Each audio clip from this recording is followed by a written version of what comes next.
विभिन्न प्रजातियों के जानवरों को एक दूसरे से लड़ते और मारते देखना सामान्य बात है, लेकिन ऐसा लड़ना एक ही प्रजाति के जानवरों के बीच भी होता है। क्या आपने कभी दो एल्क को आमने सामने होते देखा है? दो कुत्तों के बारे में क्या ख्याल है? अगर आप कुछ ऐसे जानवरों को देखना चाहते हैं जिन्हें मिलना चाहिए, एक दूसरे से लड़ते हुए देखते रहें और हम जानवरों के एक दूसरे से लड़ने के चौंकाने वाले पर लेकर आया हूँ, तो हमारे साथ जुड़े रहे। नंबर 5, मैना। जब आम मैनाओं का एक समूह बिना किसी रोक टोक के झगड़े में शामिल हो जाता है तो पंखों का उन्माद भड़क उठता है। शांति बनाए रखने के लिए कोई रेफरी नहीं होने के कारण ये पक्षी ऐसे लड़ते हैं जैसे ये एवियन रॉयल रंबल हो। बेलगाम क्रोध के साथ चिल्लाते और झपटते हैं। ऐसा लगता है कि बहस भोजन के इर्द गिर्द केंद्रित है, जो जानवरों के साम्राज्य में एक परिचित युद्धघोष है। अपनी बुद्धिमत्ता और सामाजिक जटिलताओं के लिए जाने जाने वाले मिनस ध्वनियों की नकल करने में भी माहिर हैं। उनके प्रदर्शनों की सूची में मानव भाषण शामिल है, जो पहले से ही अराजक दृश्य में अवास्तविक शोर की एक परत जोड़ता है। लेकिन हालांकि वे जल्दी सीखने वाले और चतुर नकल करने वाले होते हैं, ये पक्षी पल की गर्मी में सब कुछ भूल जाते हैं। प्रभुत्व, क्षेत्र और महिलाओं का आकर्षण केंद्र में आ जाता है, जिससे वे अनुक्रोध की ओर अग्रसर हो जाती हैं और अपने परिवेश की उपेक्षा करती हैं। इस विशेष झड़प में मैनाओं का एक समूह एक अकेले पक्षी पर एकजुट हो गया। उनकी संयुक्त आक्रामकता ने उसकी सुरक्षा को भारी कर दिया, लेकिन प्रयास व्यर्थ लगता है। उनकी इच्छा की वस्तु एक मादा मैना अप्रभावित रहती है, शायद ताकत का अधिक वीरतापूर्ण प्रदर्शन पसंद करती है। आम मैना, जो एशिया की मूल निवासी है, एक अनुकूलनीय सर्वाहारी है जो खुले जंगलों में पनपती है, लेकिन इसकी क्षेत्रीय प्रवृत्ति और चालाकी ने इसे एक दुर्जय शहरी निवासी बना दिया है, जिससे इसे दुनिया की सबसे खराब आक्रामक प्रजातियों में स्थान मिल गया है। ये पारिस्थितिकी तंत्र के लिए एक गंभीर खतरा है, विशेषकर ऑस्ट्रेलिया में, जहां इसे सबसे महत्वपूर्ण कीट समस्या का नाम दिया गया है। इसलिए हालांकि विवाद मनोरंजक हो सकता है, ये प्राकृतिक दुनिया में होने वाली जटिल गतिशीलता की याद दिलाता है। मैना की अनुकूलनशीलता और बुद्धिमत्ता, जो उसे विविध वातावरणों में पनपने में मदद करती है। नंबर 4, मूस। इस क्लिप में एक गहन लड़ाई में फंसे दो विशाल मूस के विस्मयकारी दृश्य का गवाह बने। उनका विशाल आकार अकेले ही लुभावनी है। उनके सिंग पहाड़ी दृश्य के बीच प्रभावशाली मुकुट बनाते हैं।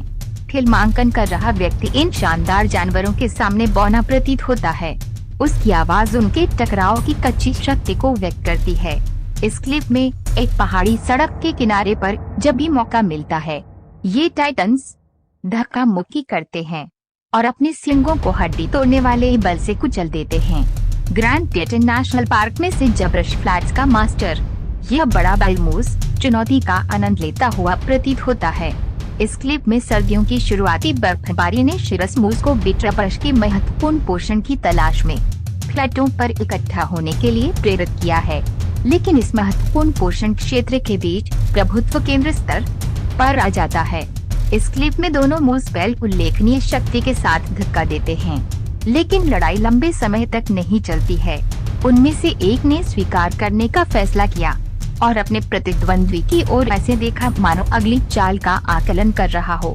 यह देखना बाकी है कि क्या ये वापसी झड़प के अंत का प्रतीक है या सिर्फ एक रणनीतिक विराम है। लड़ाई थमने के बाद भी तनाव बरकरार है। जंगली दुनिया की ये झलकियां हमें उस कच्ची शक्ति और जटिल गतिशीलता की याद दिलाती हैं, जो प्रकृति के भव्य रंगमंच में खिलती है। दूर से भी ताकत और लचीलेपन का ऐसा प्रदर्शन देखना सौभाग्य की बात है। Number 3, elk. कनाडाई रॉकीज एल्क रट के दौरान वास्तव में विस्मयकारी तमाशा का गवाह है। बैल एल्क के बीच महाकाव्य लड़ाई। ये क्लिप आपको ऐसे ही एक मुकाबले के करीब ले जाती है, जिसमें क्षेत्र के सबसे बड़े सांड को एक युवा प्रतिद्वंद्वी के खिलाफ मुकाबला करते हुए दिखाया गया है। हफ्तों तक एल्क झुंड के शासक राजा ने अपने प्रभावशाली आकार और ताकत से चुनौती देने वालों को रोकते हुए दृश्य पर अपना दबदबा बनाए रखा है, लेकिन आज एक युवा कम थका हुआ एल्क उभरा, जिसने अनुभवी को उसकी सीमा तक धकेल दिया है, जबकि बूढ़े बैल का शासन समाप्त हो गया है। ये याद रखना महत्वपूर्ण है कि उसके नेतृत्व ने कितना नुकसान उठाया है। दैनिक युद्धों के माध्यम से वर्षों तक अपने धर्म की रक्षा करने के प्रयास ने अपनी छाप छोड़ी है। हालांकि ये हार उनकी विरासत को कम नहीं करती है। इतने लंबे समय तक उनका प्रभुत्व एथलेटिकिज्म और आनुवंशिकी के एक दुर्लभ संयोजन का प्रमाण है। उन विशाल खुले स्थानों को दिखाता है जहां ये द्वंद्व होते हैं। एल की टेस्टोस्टेरोन ईंधन वाली लड़ाई के लिए महत्वपूर्ण स्थान है। पंत सिंह, उड़ती धूल, अत्यधिक तीव्रता, ये एक प्राकृतिक घटना है जो दर्शकों को बेदम कर देती है।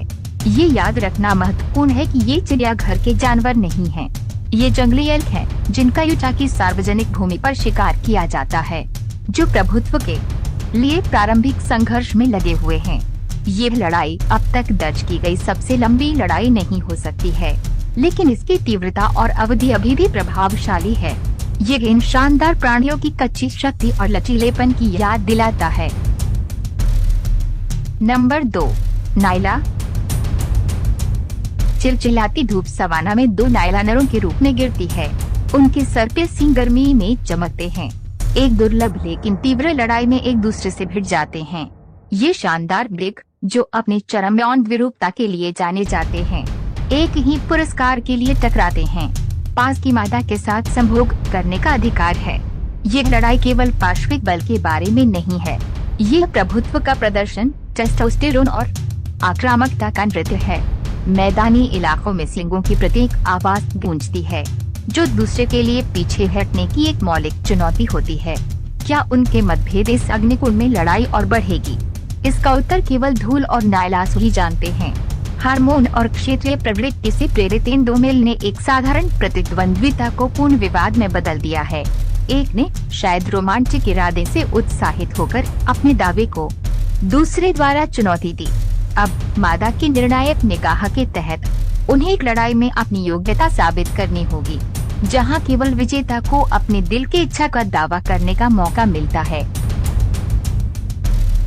नंबर 1, गज़ेज़। विशेष रूप से थॉम्पसन के नर गज़ेज़ प्रभुत्व स्थापित करने के लिए अक्सर भयंकर लड़ाई में संलग्न होते हैं। महिलाओं और क्षेत्र पर नियंत्रण की इच्छा से प्रेरित ये झड़पें क्रूर हो सकती हैं, जिससे कभी कभी गंभीर चोट या मृत्यु भी हो सकती है। ये वीडियो ऐसी लड़ाई की तीव्रता को दर्शाता है। 2 नर आपस में सींग भिड़ाते हैं। उनके शरीर परिश्रम से तनावग्रस्त हो जाते हैं और वे आपस में अपने सिर फोड़ते हैं। धूल उड़ती है और हवा मौलिक ऊर्जा से चटकती है। इन लड़ाकों से निकलने वाली मूल शक्ति और दृढ़ संकल्प को लगभग महसूस कर सकता है। लड़ाई भयंकर दिखाई देती है। ये याद रखना महत्वपूर्ण है कि गज़ेज़ ऐसी मुठभेड़ों का सामना करने के लिए विकसित हुई हैं।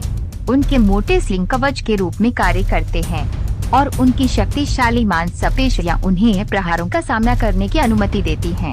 हालांकि खतरा केवल टकराव में ही नहीं है। शिकारी, जो सवाना में हमेशा मौजूद रहते हैं, आसानी से लड़ाई से ध्यान भटकाने का फायदा उठाकर हमला कर सकते हैं। ये निरंतर धमकी दृश्य में तनाव की एक और परत जोड़ देती है। इन अंतःक्रियाओं का मानवरूपीकरण करना आकर्षक है। कल्पना करना कि गजलें गर्म बहस में संलग्न हैं या अच्छा समय बिता रही हैं। हालांकि ये याद रखना महत्वपूर्ण है कि ये जीवित रहने और प्रजनन आवश्यकताओं से प्रेरित सहज व्यवहार हैं। इस विशेष लड़ाई का विशिष्ट कारण अस्पष्ट है। ये एक क्षेत्रीय विवाद हो सकता है, महिलाओं तक पहुंच की लड़ाई हो सकती है, या यहाँ तक कि एक युवा नर वर्तमान प्रभुत्व को उखाड़ फेंकने का प्रयास भी कर सकता है। कारण चाहे जो भी हो, मुठभेड़ की तीव्रता और गंभीरता को नकारा नहीं जा सकता। नर गजलों के जीवन की ये झलक अफ्रीकी सवाना में चल रही जटिल सामाजिक गतिशीलता और अस्तित्व की रणनीतियों में एक आकर्षक खिड़की प्रदान करती है। ये हमें प्रकृति की कठोर वास्तविकताओं की याद दिलाता है, जहाँ सबसे छोटे प्राणियों को भी पारिस्थितिकी तंत्र में अपनी जगह के लिए लड़ना पड़ता है। दोस्तों, हमें विश्वास है कि यह वीडियो आपको अच्छा लगा होगा, तो सब्सक्राइब और लाइक करें ताकि हमको मोटिवेट मिले। अगले वीडियो में ऐसे अच्छे टॉपिक लेकर फिर से जरूर मिलेंगे दोस्तों। तब तक के लिए आप अच्छा से और सही सलामत से रहे। Thank you.